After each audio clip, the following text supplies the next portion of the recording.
What we're going to do today, with the time remaining to us, and obviously on Wednesday, is talk about battles on the Eastern Front, particularly. That wasn't the one I wanted to turn off. Is that okay? Everybody see their notes?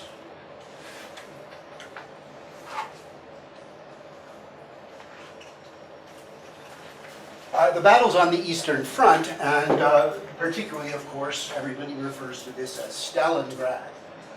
This will be a good example. I'm not going to say very much about the Battle of Stalingrad at all. I'm going to try and offer an analysis of German and Soviet plans, intentions, assumptions about the situation in the summer of 1942. And the Battle of Stalingrad itself can be examined in detail, but it does not need to be in order to understand the title of the Eastern Front, December 1941 to May 1942, which is the map before us. So let's just remind ourselves of where we are. All of these little arrows on the Eastern Front represent the Soviet counteroffensive of December 1941 to January 1942, which we talked about earlier in the course.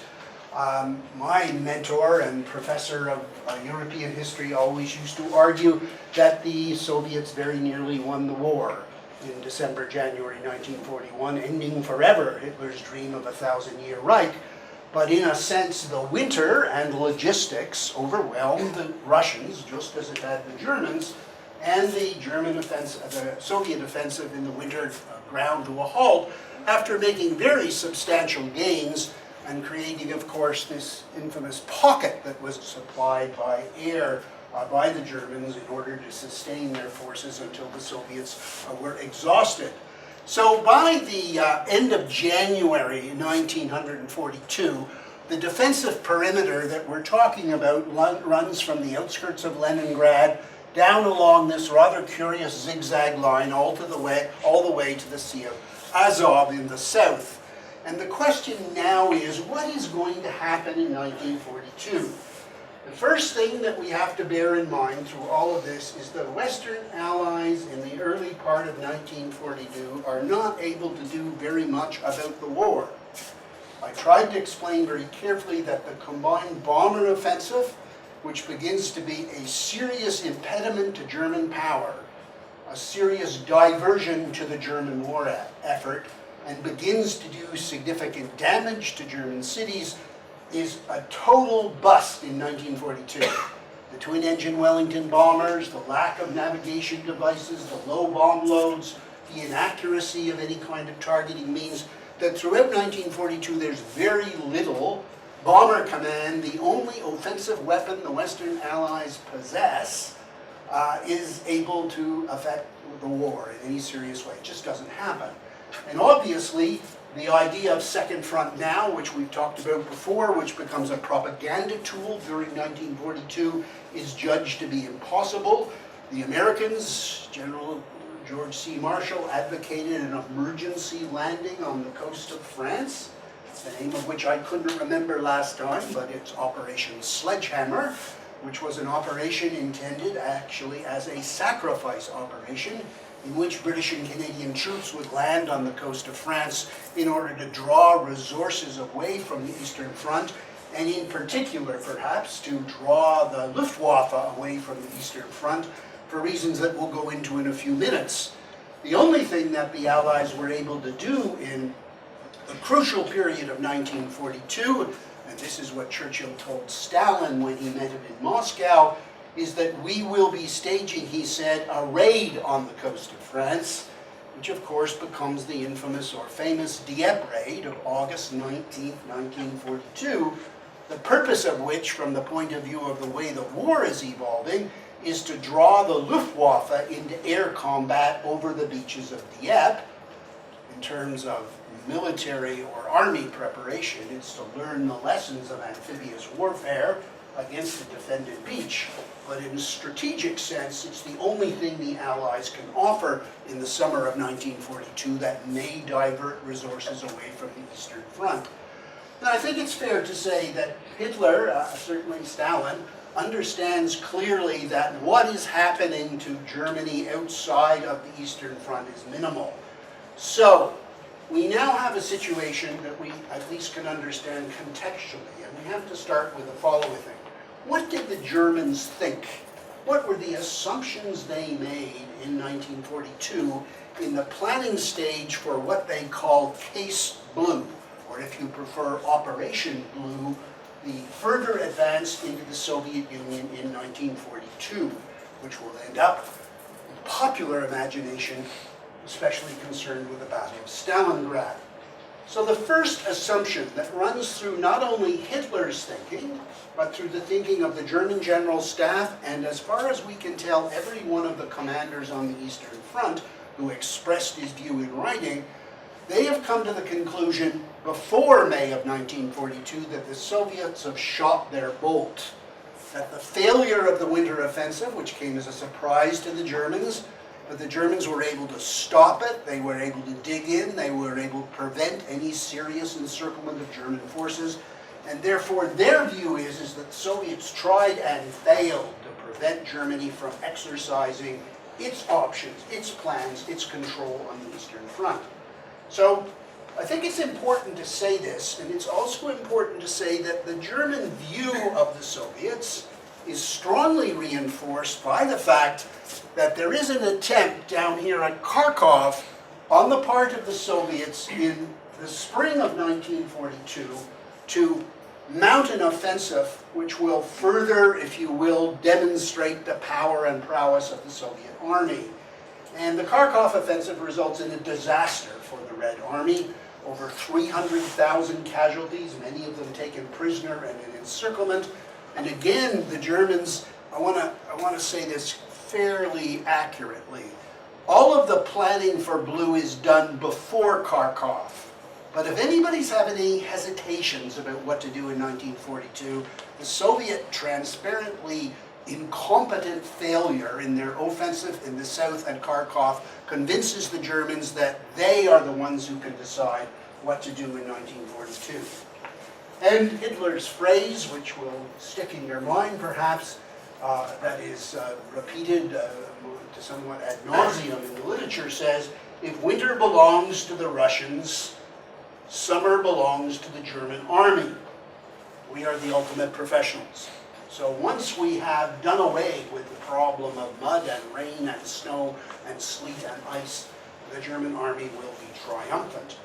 So the other point that is, I think, crucial to understand as a kind of general background is that Hitler does reassure the army, the political direction and Hitler reassure the army that the purpose of offensive operations in 1942 is to gain territory and to damage the Soviet army, but the purpose is not, in a sense, to defeat the Soviet Union, because the idea that is stated repeatedly is that the war, whatever it is, the battle, the campaign, will end in October 1942, and then the Germans will begin the process of going into winter quarters in a systematic fashion, and then they will begin building the wall.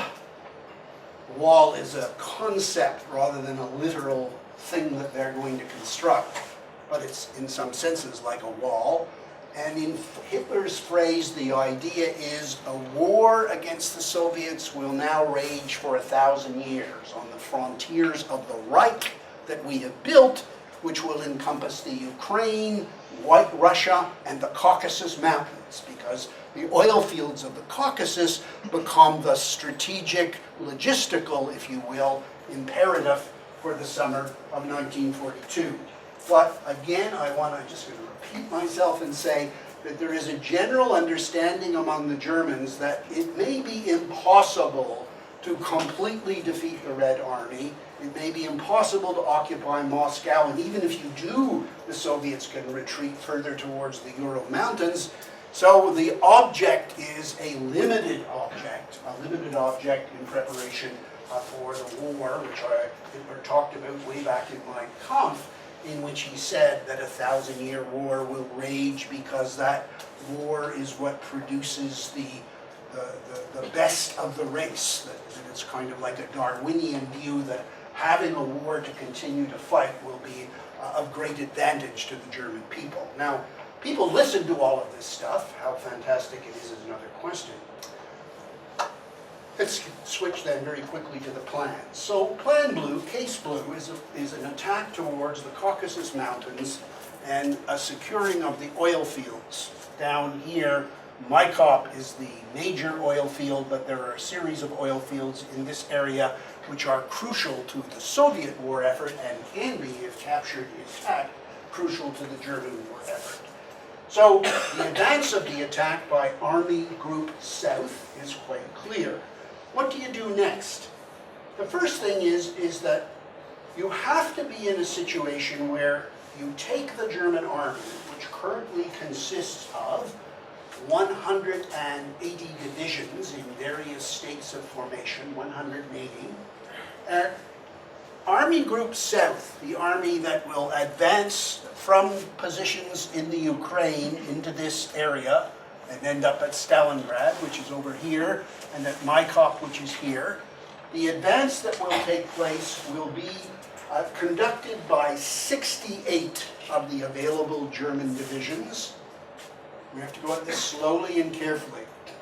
German resources and German physical resources and German manpower resources are limited in 1942.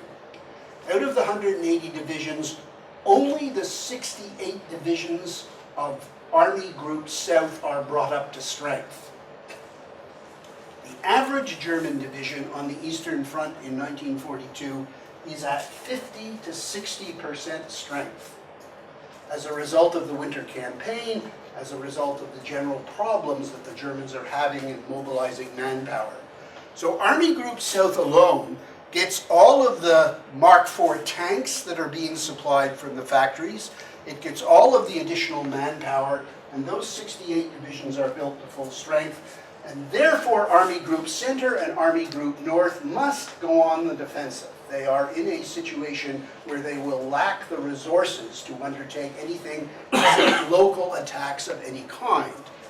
The other issue that the Germans face is that while they still have air superiority over any section of the front they concentrate on, the Soviets are gradually improving both their fighter interceptors and their air-to-ground capacity in the air.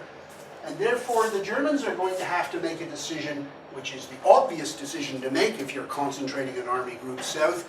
By the time Case Blue begins in the late spring of 1942, then almost all of the best combat aircraft are concentrated. 2,700 combat aircraft, Me-109s and FW-190s to secure air superiority, Stukas, Ju-88s, the whole panoply of what is available to the German Air Force is concentrated in the south for this drive that we're trying to describe. So what we have then is a problem for the Germans in the sense that they operate on the assumption that the Soviets cannot take the initiative. They can make these risky decisions without any consideration for what the enemy might do. And in the development of the plan for Operation Blue, they come into a dilemma. This is a map representing what the Germans were able to accomplish in 1942. So you can see the start line that emerges from the other map, and then you can see the expansion towards Stalingrad, the expansion towards Copp, and this as the line that is ultimately reached by the Germans. And I'll get Trevor to put these up online, although you can find them easily enough yourself, but we'll put them on my learning site website so you can see what is involved. The difficulty is, in studying the problem, the military, as distinct from Hitler, become increasingly concerned with the fact that they are establishing a long left flank along the River Don. The further they go deep into the Soviet Union, the further they go towards the Caucasus Mountains, the longer a ultimately more than 1,000 kilometer long flank will be exposed.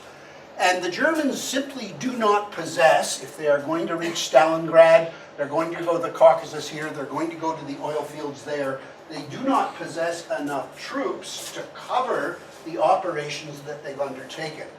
And they therefore decide, rather than borrowing yet more troops from Army Group Center or Army Group North, they decide to deploy their allies in what they hope are relatively simple to defend positions along the River Don, giving them no offensive tasks but purely defensive tasks. And it is, I think, of stunning significance to say that the Germans now count on, for the carrying out of their beginning of their 1,000-year Reich, the employment of Italian, Hungarian, Romanian, those are the three largest, but there is a Spanish division, borrowed from Franco, a Slovakian division, borrowed from General Tiso's Slovakia, occupied by the Germans since 1939, and there is, in addition, a division that is based on SS formations recruited across Europe. So Italian, Hungarian, and Romanian divisions are the major issues.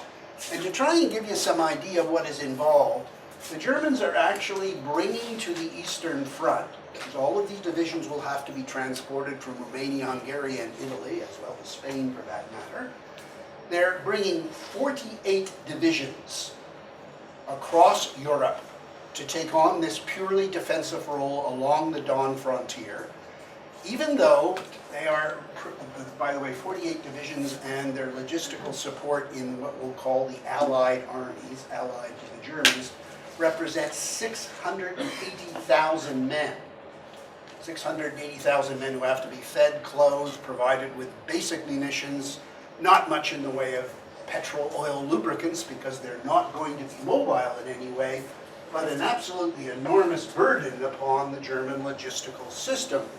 And again, one can only say, I suppose, that it's clear that you can only do this if you're absolutely confident that the Soviets are essentially beaten, and that the Soviets themselves can take no initiative, can do nothing to respond to your brilliant ideas that Hitler and the General Staff apparently possess.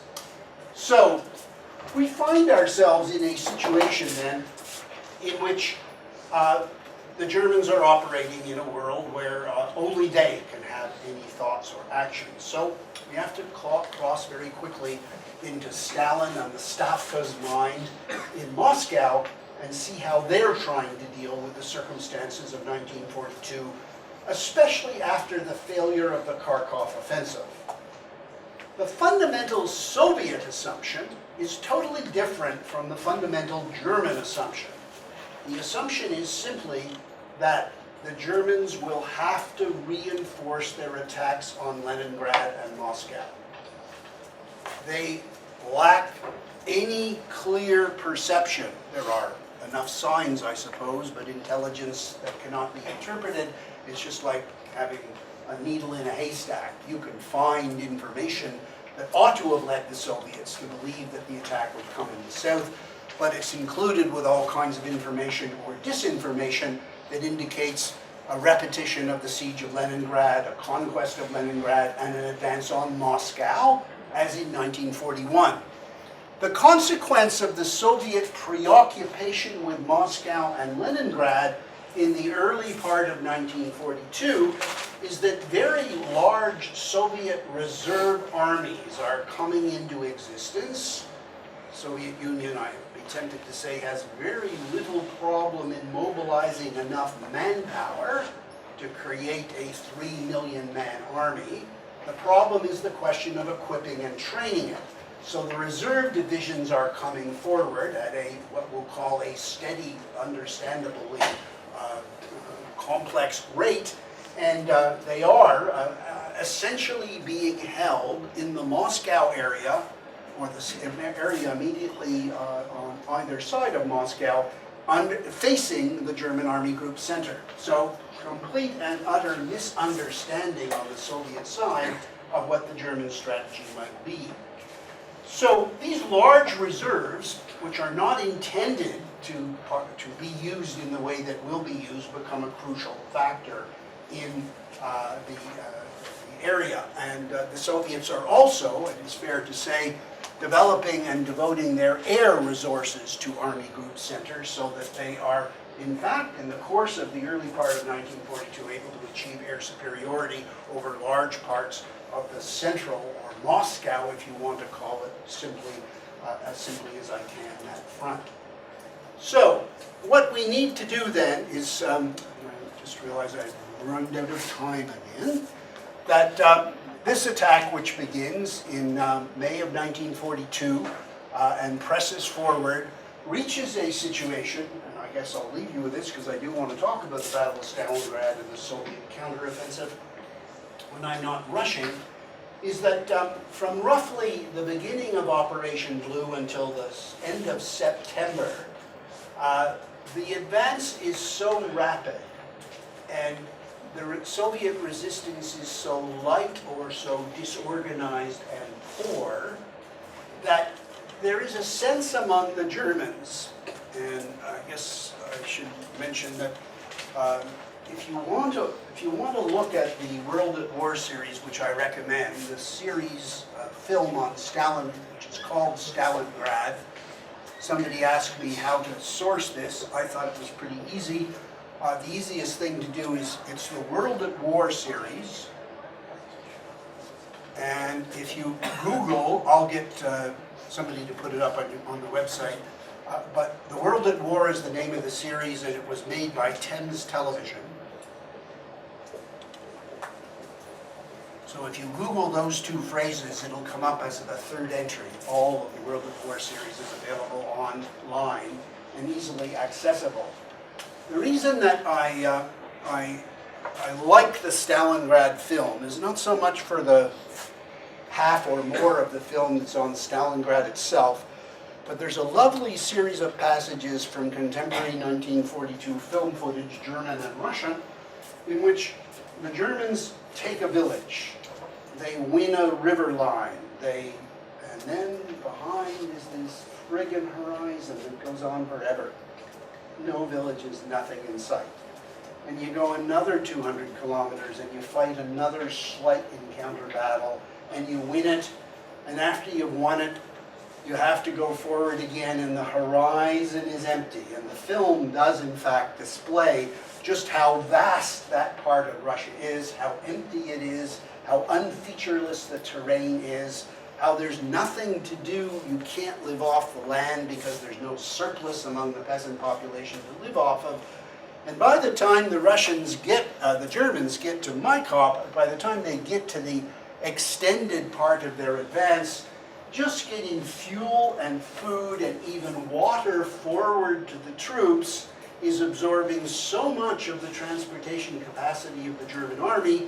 One of the standard comments that Van Creveld made in his book on logistics is that most of, if you're taking a truck full of jerry cans of petrol forward, the truck uses most of the cargo in order to get to the troops, in order to supply them with the rest of the cans that are in the car. It's that bad as everything extends further and further.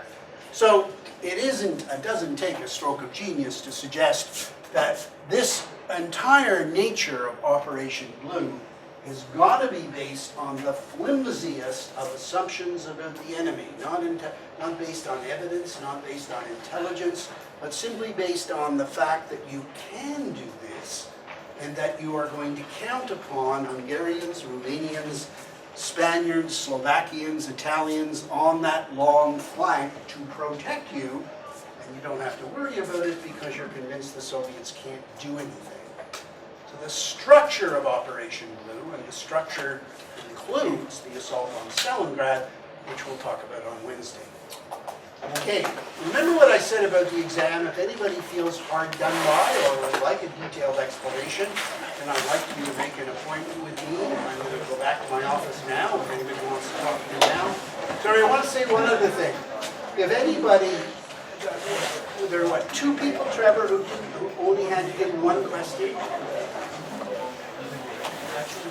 There may be a couple of people who didn't hand in an exam at all. I believe in second and third chances. If you get something done, get it into me. I won't give it full marks, but don't go away and die as and Chris Garrell, in very broad terms, emphasizing only a few points that you may want to consider. And then we're going to talk about the exam, which will be posted on my learning site today, as indicated in the course outline. But I am going to go over the questions and make sure we're all in a certain level of agreement about what the questions mean and what your responsibilities are. So we'll do that as soon as I feel that I've made the major interpretive points that I want to make. Obviously, we are in a situation where this last unit of the course is being rushed. And it's being rushed for a bunch of reasons, but it's okay because you have lots of choice, as you'll see on the examination.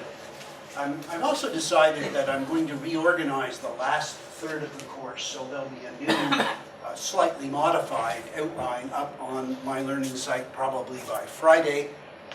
I also want to announce that the class on Friday will not take place. We've been kicked out of this room and transferred to another building, because it's Laurier Day, I think, on Friday. But I just thought that what I would really like you to do, I know you won't do it, but I would really like you to do is to do your exam on Friday and Saturday. On the other hand, knowing students, I've extended the deadline from the one listed in the outline, which is November 11th to November 16th. So you have the rest of the week if that's better for your planning. But that really means that I would like the exam in on the 16th in class as a hard copy, okay? Because it costs not money but time to print them off, because lots of you sent emails with attachments with no name on the attachment, and my graduate student had to do a fair bit of work to put them together. So each of you prints off a copy and sends it to me, or never mind the Dropbox. Send it to me as an email attachment as well, as backup. So chaos does not overwhelm me. Not my fault. I'm not part of the electronic age. It's just the way it goes. Okay. The map I have up on the screen represents the close-up of the Battle of Stalingrad. So the slight possibility that some of you were not here last day, let's go back to the map that we were talking about on the Eastern Front between May 42 and November 42. Case Blue, Operation Blue if you prefer, the 1942 attempts to, I said this as clearly and as slowly and as carefully as I could, that Hitler has in a sense given up on the possibility of a surrender of the Soviet armies. He has rejected those who suggest that a separate peace on the Eastern Front is a possible outcome in the aftermath of the Soviet winter counteroffensive of December-January 1941-42.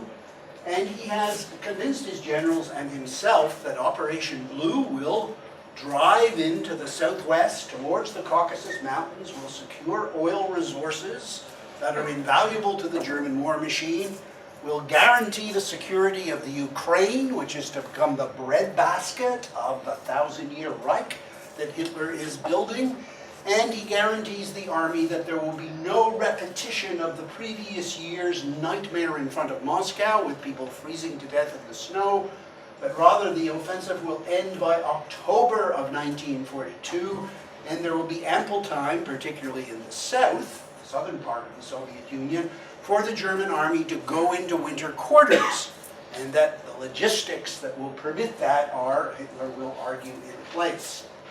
I also tried to stress, and I want to repeat very clearly, that the assumptions behind Operation Blue are that the Soviets lack the ability to interfere with German plans. The Soviets have shot their bolt in their counteroffensive of 1941-42, and they are now, in effect, something that can be worked upon by the German armies without any serious possibility of interference. So that when Hitler is told, for example, as I mentioned last day, as the German armies proceed along the south side of the Don River, which is the boundary, if you will, for both the Soviets and the Germans, towards Stalingrad and then towards my Copp in the Caucasus, and they can see the Caucasus mountains in the distance by the time they get there in November, that fundamentally they don't really understand because Soviet resistance is, in many cases, not significant at all. Instead of having pitched battles, they have firefights on river lines.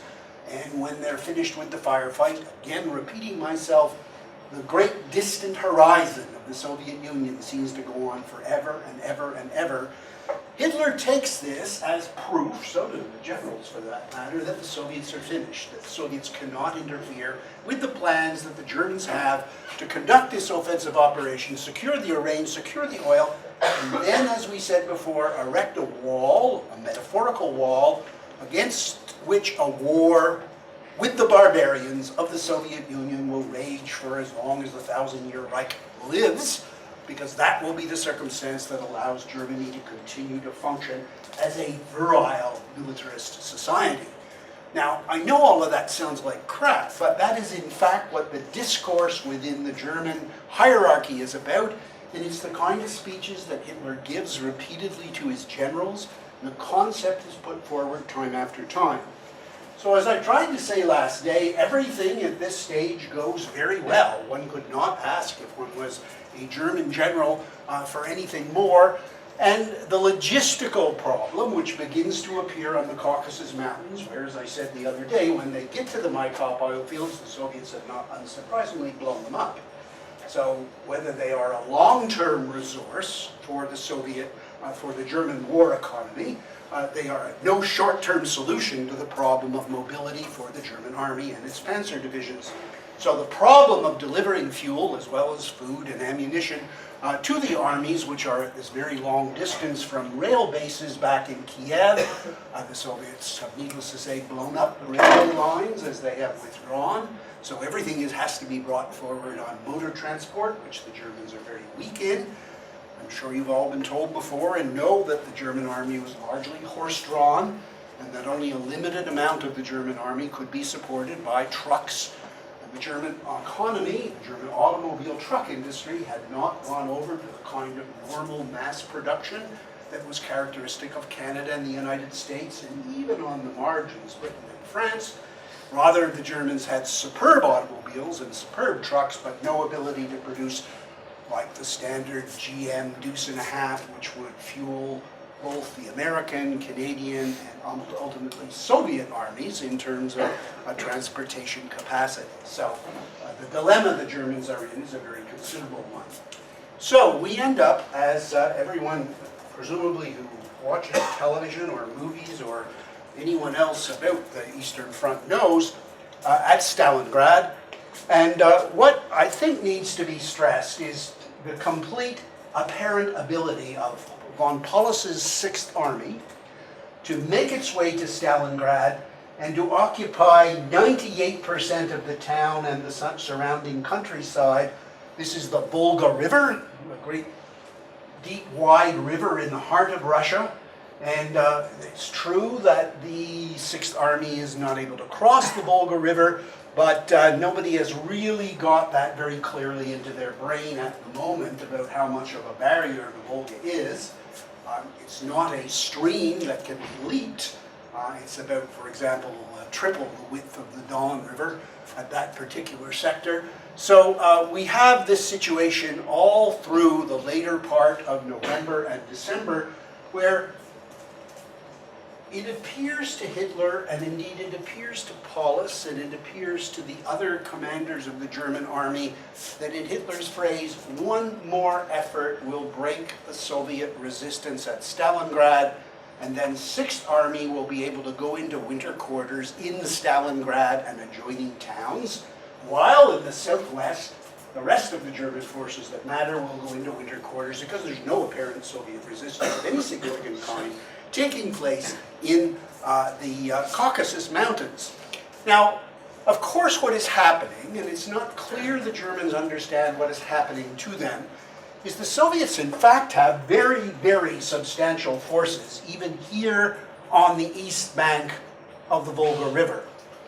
The indications of the 64th and 62nd Army and of the further army in the north. These are the two that would concern us, the 62nd and 64th. On the map is an indication of the possibility of a very, very substantial Soviet resistance to 6th Army in this sector. Let me keep this as simple as I can. It's highly unlikely that the Germans could have crossed the Volga given the balance of forces that exist at the time.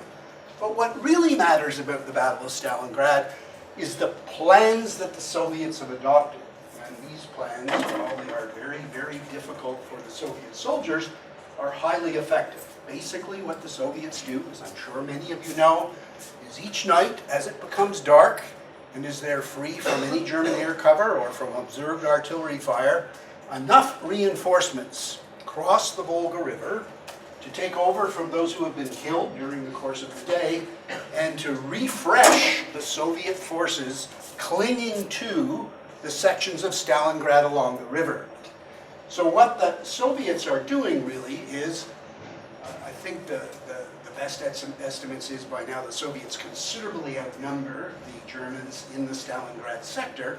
But what really matters is they're attriting the German army in Stalingrad on a daily basis with the full understanding that they are attriting their own army probably at a ratio of about 3 Red Army soldiers to 2 German soldiers. This has become a debatable issue in Soviet historiography, and I am not personally knowledgeable enough to move off that 3-to-2 ratio, and there's some research now that suggests that we have allowed the Germans to exaggerate how much attrition they imposed upon the Soviet army, and the Soviet records are unclear.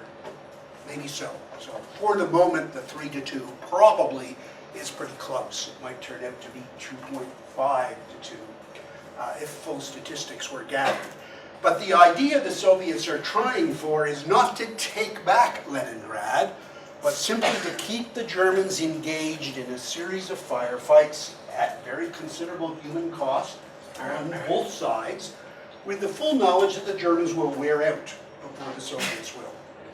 We'll feed enough people with enough automatic machine guns across the river to keep the battle alive. The Germans will, strangely enough, instead of accepting that the price of securing the last section of Stalingrad is not worth paying, the constant theme is one more effort will solve the problem of Stalingrad, and it does not. Now, the real issue then becomes, and this is a failure of intelligence of such massive proportions that one hardly knows what to say, that in fact the bulk of the Soviet reserves, which as you will recall were in front of Moscow, anticipating that the offensive would come in the center and not in the south, that the bulk of Soviet reserves have been moved to the south, where in the numbers that are up here of the 5th Tank Army and of the 65th and the 24th begin to mass on the north bank of the Don River, directly opposite the Romanian, Italian, and other allies that the Germans have brought to hold the long extended flank of the Don River. And it takes a very considerable period of time for the Soviets to muster their resources so that the attack can begin. But basically, on the 19th to the 28th of November, in the midst of the battle to secure Stalingrad, the Soviet armies cross the Don River, brush aside the Romanian army, which feels the full burden of an attack by a major tank army, and the Romanians suffer catastrophic casualties, particularly because so many of them end up in prisoner of war camps where they subsequently die. So it would be almost inconceivable to think through the problem the Romanians have created for themselves, and then later the Hungarians, and slightly later the Italians. 250,000 Italian troops on the Eastern Front, and roughly only a third of them will get back to Italy during the later stages of the war when Mussolini withdraws them to Italy. Absolutely extraordinary stories of human misery and, I suppose, endurance for those who survive. But you can see in the diagram, or you can see in your textbook, the way in which the Soviet armies sweep through and surround the 6th Army in Stalingrad. Many historians play with the question of whether the Soviets should have been far more ambitious and worked a much deeper encirclement. That's an unanswerable question, except, as always, and as we will see in a few moments, the dilemma is logistics. The dilemma is whether there's going to be enough ammunition for the tanks, enough petrol, and all the rest of it. And therefore it may, if I was making a passing judgment on this, there are some areas of Second World War history where I think I know a very great deal and where I trust my own judgment because I've looked at the material extensively, but this is not one of them, so my opinion isn't worth very much. On the other hand, Millet and Murray's opinion isn't worth very much either because neither of them read Russian or German or are experts on the Eastern Front. If anyone is interested in the details on the Soviet Union's Eastern Front War, then there are lots of sources of people who analyze this in very, very great detail. But all that we need for present purposes is an understanding that the Soviet counterattack is, in terms of the surrounding of the Sixth Army and the destruction of the Germans in this area, almost completely successful in a matter of a relatively few weeks.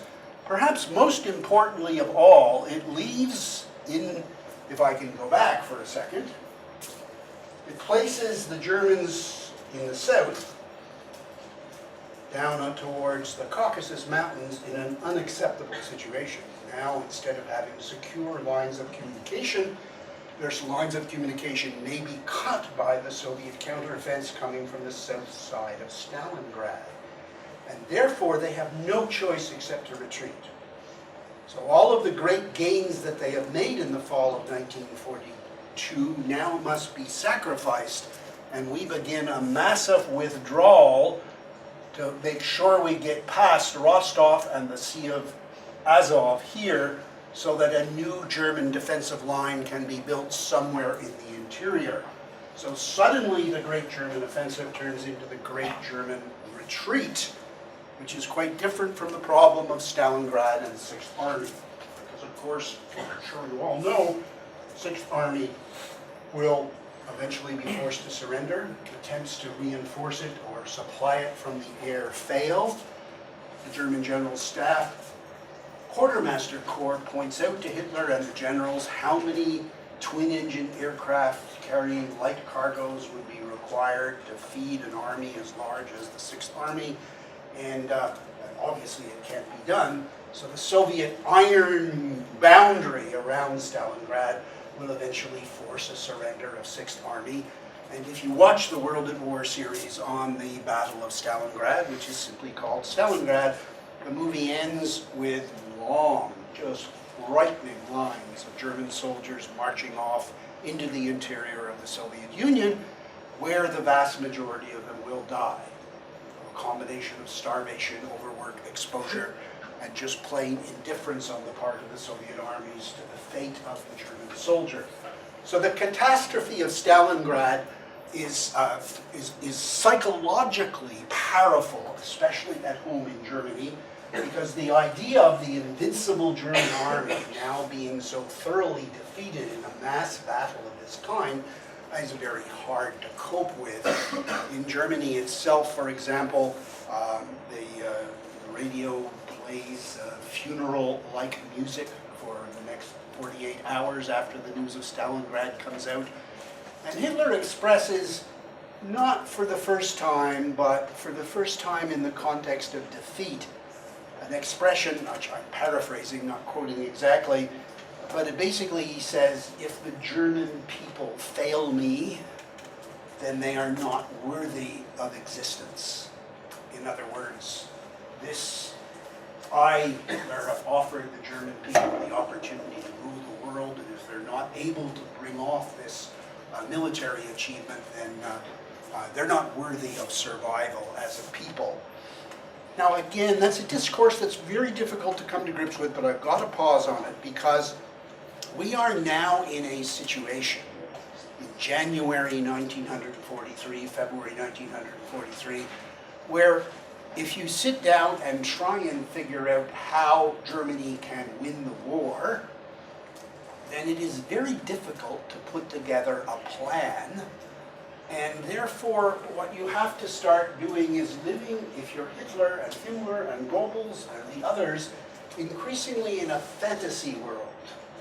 And the fantasy world will be, and Hitler will use his rhetorical skills to persuade the generals, that what has happened to us is not the end of everything, that we can withdraw to a new defensive line. And in 1943, when summer returns and a new offensive can be mounted, we can tackle the Soviet Union again, but once again, not for the purposes of defeating the Soviet Union, but rather to go over to the defensive after a victory, not after a defeat. There's no way of making Stalingrad into a victory, but if a tactical victory can be won on the battlefield, the possibility of going over to the defensive becomes crystal clear. And the other idea, of course, that will keep being dominant in Hitler's mind is that the Soviet Union and the Western Allies are natural enemies, and what he will have to do is promote some way of dividing Stalin, Churchill, and Roosevelt from each other, so that what Churchill calls the Grand Alliance will not be able to continue. And, of course, the third arm of what Hitler is arguing to the generals is that a new generation of German weapons that were not available for Stalingrad and are coming online for the first time in 1943 will transform the balance of military power. And the first of these that will appear is the Tiger with the 88mm gun. And the second that will appear is the Panther with a high-powered 76mm gun and sloping armor. And what those two tanks will do is transform the situation in which the Russian basic tank, the T-34, and its heavy tank, the KV-1, and the heavier tank, the Stalin, will now be outgunned much more effectively by German tanks. So some of the things that have happened in 1942 in the Battle of Stalingrad, particularly when the Soviets swept across the Don River, it will be possible to defeat them on the battlefield. But Hitler will increasingly talk about other secret weapons. In a sense, the Panther and the Tiger are the early deliveries of secret weapons, you might almost point out, because, as you know, the Germans are working very hard on the rocket that will become the V-1, which will make available to the Germans the first of the long-distance rockets that will be able to attack Britain or, in theory, the Soviet Union directly in a way that Hitler hopes will be a significant transformation. The Germans are also, although it's a long way away in 1943, work is underway on the V-2, which is a genuine ballistic missile, the first ballistic missile in history. And that ballistic missile, when it becomes available, it doesn't really become available until late 44, but when it becomes available, will again, Hitler argues, transform the military balance of power. And the third of the inventions that he begins talking about, admittedly not till 1943, is the first jet fighter aircraft, which will transform, he argues, the way in which the air battle is going. Because on the Eastern Front, the Soviets are now producing aircraft which are superior to the standard German aircraft.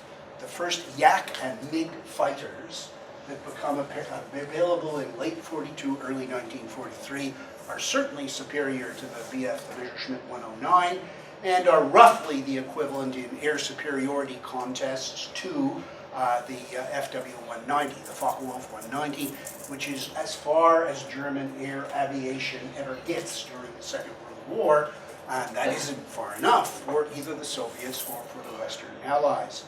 So the Me-262, as it's called, Messerschmitt 262, which is at that stage a jet fighter aircraft which is in prototype and on the drawing board and in very early production, is the last, or not the last, but the most important for the moment of the secret weapons dimension, which reinforces what Hitler proposes to do in 1943.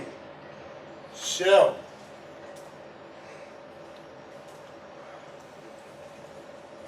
the German withdrawal to a new defensive line west of the Sea of Azov is relatively successful.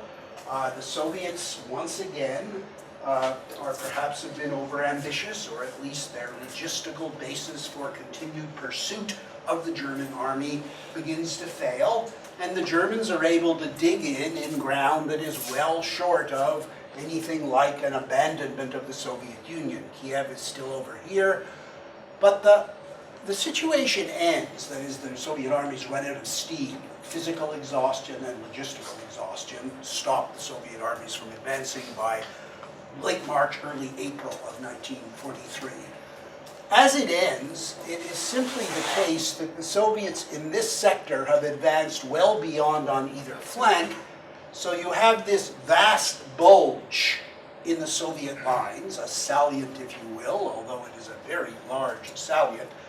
It's over 200 miles from Orel in the north down to here in the south.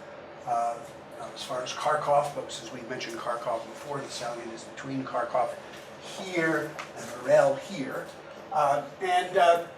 Hitler and his generals both believe that this salient offers the opportunity that they are looking for, not to fight a decisive battle to defeat the Soviet army and bring the war to a conclusion, but rather an opportunity to win an operational victory on the battlefield that you can go home and say, you can tell people at home and you can tell the army, okay, we now have a victory, have a substantial victory, and we can go over to the defensive, and if that requires further withdrawals of a minor kind, that will be okay. But the salient at Kursk-Orel is simply too valuable to the Germans, who have this continuing confidence that everything they want to do, you would think that Stalingrad and the withdrawal from the Caucasus would have persuaded them of their limitations against the Soviet land armies, but it didn't. And therefore, not only Hitler, but the generals are ready to undertake what is called Operation Citadel, an encircling movement from the north and south, which will cut off the Kursk salient and will lead very quickly, it is hoped, to an obvious tactical victory. Now, once again, to accomplish this, the Germans have to devote massive resources to building up their armies on both sides of the salient, starving the forces in front of Leningrad, starving the forces in front of Moscow, and indeed starving the forces in the south, so that we are in a situation where on the 5th of July 1943, the Germans are ready to begin this attempt to destroy the large salient and inflict a tactical defeat on the Soviet army. Now, the difficulty with all of this is, although the Germans have massed the new tanks, the Panther and the Tiger, and above all, high-powered mobile anti-tank guns, I better not get too far into that, but people keep talking about tanks. They really should use the word armored fighting vehicles, because the Germans increasingly are producing turretless tanks, or self-propelled guns, which are both anti-tank guns and infantry support guns of a very high quality. So it doesn't really matter if you have tanks, if you have enough assault guns and anti-tank guns. At any rate, they are prepared to undertake this operation. Now, I have to pause for 3 seconds, and 30 seconds, Terry, and say the following. Hitler is now, we always do this, we work in tunnels or silos. Because of course what has happened is in November 1942, which I'll come to next week, Operation Torch. The Anglo-American landings in North Africa have taken place. And we'll go into this later, but just to keep it flagged very clearly, Hitler is making the decision that he cannot afford to allow the Western Allies to secure control of the southern Mediterranean coast. And therefore he provides substantial reinforcements to the to the German forces, the Axis forces, Italian primarily, in Tunisia, which is the closest point to occupied Italy, so that you can get resources to Tunisia very quickly. And Hitler is, to an amazing degree, in the late fall of 1942 and the early spring of 1943, preoccupied with the Mediterranean, with hoping that it will not lead to the fall of Mussolini and opening up the Mediterranean to the British and Americans. And I'll show you on a later date the way in which the Germans switched air resources from the Eastern Front, where they were desperately needed, to the Mediterranean in order to gain control of the air over the Mediterranean passage to Tunisia, and then to interdict the American advance. The consequence is, very quickly, that the successful landings in November 1942 turned into a slogging match, which is not completed until May of 1943. And one of the reasons why it's not completed is the diversion of resources away from the Eastern Front towards the defense of Tunisia and indeed the defense of the Mediterranean. So we have to be careful not to stay too strictly in silos. But what we can say very quickly is that the Soviets know in detail about German plans. It's true that this is partly a question of effective spies, but it's really hard with minimal air photo reconnaissance to miss the German buildup. Ultra, the British are supplying them with further order of battle information all through 1943 without telling them where it's coming from, about the nature of German plans, and on the ground it's absolutely visible. So the Soviets have prepared an elaborate defense in depth along the areas where they expect the attack to come, or where they know the attack to come. And while they accept that there will be heavy losses in the early stages of Operation Citadel to the Soviet forces, in the longer run, the Germans really do not have a chance of dealing with the defense in depth. The Germans have assembled a little less than 1 million troops, and a little more than 2,000 armored fighting vehicles on both sides of the Kursk salient. But to keep this in perspective, the Soviets probably have roughly 1.7 million men in the Kursk salient, and they outnumber the Germans in terms of armored fighting vehicles by a very wide margin, almost 2 to 1. And they have put minefields down and tank traps down, and something like 300,000 civilians have been conscripted in order to build trenches, and there seems, under normal circumstances, little prospect of success. And there isn't. Citadel fails. The consequence of the failure of Citadel is the cutting edge of the German army has now been destroyed again, and in the aftermath, in another lecture, we'll talk about the Soviet offensive, which follows Operation Citadel, and which will continue in stages through late 1943 into 1944, resulting in the reconquest of all of the Soviet Union, a reconquest of Poland, and the beginning of the entry into Germany in 1944. So, in a sense, we're talking about a series of Soviet victories over Soviet defeats. Now, the one other thing I've got to say relatively quickly is that a lot of the controversy about the Soviet victories in '43 is about the transformation of the Red Army and the role of Lend-Lease. So those are two sort of separate topics.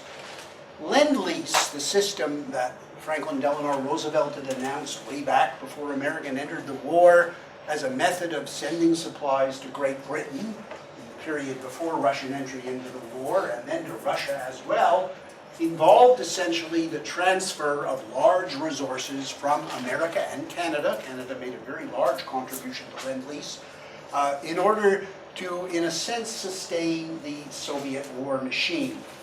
Now, I think it's important to understand that the Russians did not regard Lend-Lease as a great gift or triumph in terms of the Grand Alliance.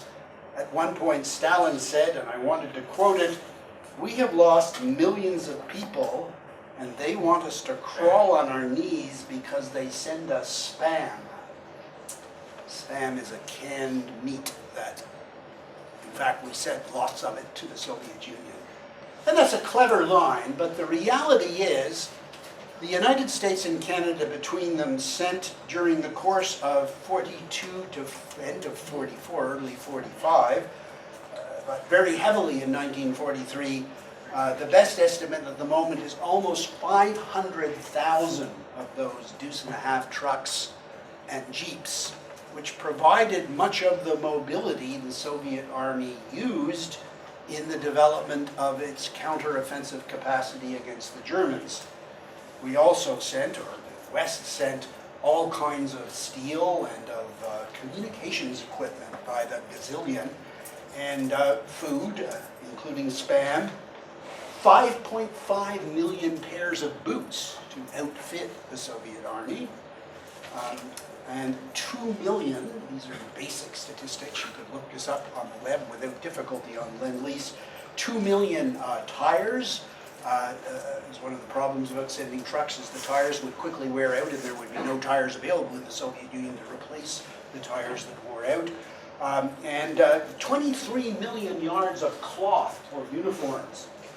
And my mentor and former colleague Bob Vogel always used to point out that one of the strongest Soviet orders was for gold braid and red cloth, because the People's Army was transformed into a regular army. The commissars were demoted, the professional soldiers were put in charge, and professional soldiers of a certain rank all wanted to have gold braid and red tabs and look like officers who were commanding and that's purely symbolic, but it's symbolic of the professionalization of the Soviet army and its movement away from the kind of army that had existed before. So I think there are a number of things that can be learned about this. The professionalization and Lend-Lease are certainly two of them, but we're also talking about the massive sacrifice that the Germans undertook. Any questions about that? Abbreviated version. Okay.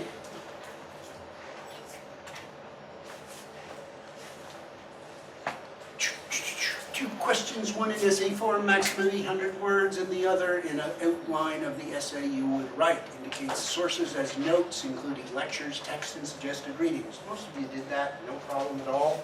I don't care about Chicago style versus social science style. I just want to know when you're quoting someone or using an idea directly from another source, where you're getting it from. It's pretty straightforward. I'm hoping that you'll stay focused and do this relatively quickly. So, these questions will be up on my learning site. We've sent it through email to the chap who manages the learning site. But let me go over the first one. So I'm using a quotation. No one denies the achievement or the valor of the fighter command pilots who fought in the Battle of Britain, but there were many reasons for the successful defense of Britain in 1940 to discuss. So, I'm not asking you to dismiss what Churchill called the few. I'm asking you to deal with them, but I'm obviously asking you to suggest the other factors that may account for Britain's success in the Battle of Britain broadly defined. For example, the article that I asked you to read that is on my learning site on the outline is an article that more focuses on the question of the Royal Navy in the Battle of Britain than on others. But you have lots of material in the lectures as well as in the textbook, and the articles online in which you simply do an analysis either in 800 words, dead simple, as I to say.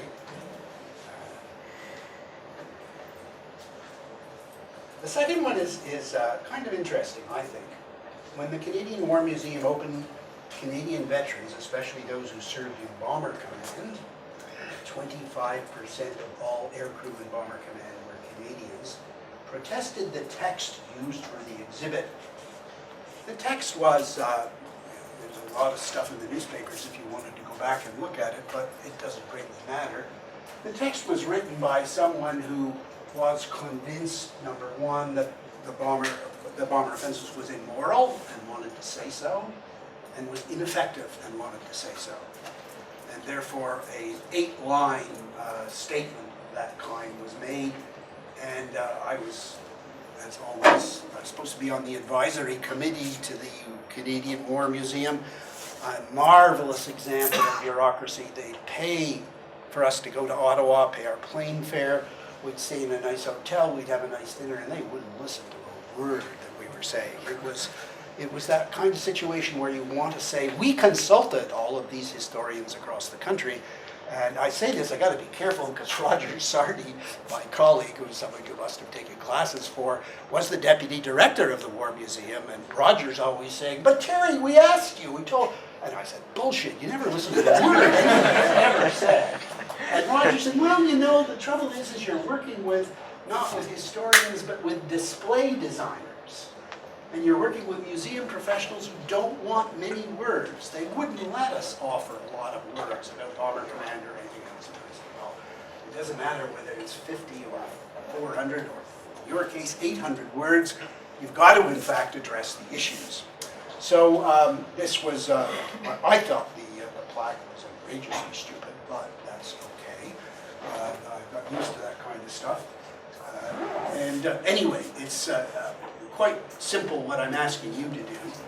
This is like the same as the question in the first exam, write an essay for the cord or the KW record. In this particular case, I suppose you could imagine yourself to be offering the museum professionals who know bugger all about history some advice about what they should consider when they're thinking about putting up a text which is going to address an issue of such enormous sensitivity. That's not to say that if you yourself deeply believe that bombing German cities is totally immoral, that you shouldn't say that. I'm simply saying, it seems to me we know enough, or we ought to know enough by now, about the bomber offensive to be able to write an essay which is pretty clear-cut. Yeah? Do you want us to write the plaque or write an essay to the... Yeah, I'd rather you wrote, I think 800 words is a bit long for a plaque. The museum professionals would kill you, so I think you're writing advice to the people who are commissioning the plaque. You can write a plaque at the end if you like, but if so, make the last 200 words the plaque if you like, something like that. That would be creative. I'm not against creativity. Now this is a Trevor question, number 3. He's very pleased with it. But I want to go over it, okay? You've got to read a question. The limitations of U-boats. It implies you know what the limitations of U-boats are, which I spent the first half hour of the first class on. The limitations of U-boats and the need to deploy them in wolf packs. Presumably you know why they were deployed in wolf packs, and the relationship to their limitations of a U-boat is important. These factors allowed operational researchers, this quotation says, the person being quoted is of course me, but it doesn't matter, allowed operational research scientists and the code breakers at Bletchley Park to play a large role in the defeat of the U-boats. So at a minimum, if you answer that question, you have to deal with those 4 factors. The limitations of U-boats, the consequent need to redeploy into wolf packs, and the role of operational research scientists and code breakers at Bletchley Park. All of which excludes the role of air cover and the Royal Navy, and that's silly. So you have to draw attention to that in whatever way you see fit. But you can't avoid, I get to ask the question, not you. So you've got to deal with the question as it's presented to you. Any questions about that one?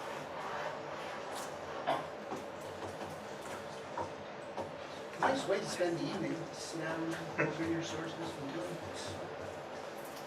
So the last one is fairly obvious since we've been doing it for the last 2 days. I suspect this one would require more new work although the textbook offers a fairly detailed, what I would call fairly standard narrative about this. Soviet victories at Stalingrad, it should be a Kursk or L. You'll forgive Trevor for that. Kursk or L, were the result of Hitler's belief that the German army was invincible. Is over-optimism a sufficient explanation for German defeats? Once again, you have to deal with the core of the question, and after you've dealt with the core of the question, you can do what you wish with it in terms of whether it is I would argue it's a necessary explanation for German defeats in 1942 and 43, but it may not be sufficient. And if it's not sufficient, then you might want to raise other questions in your answer that would be pretty straightforward.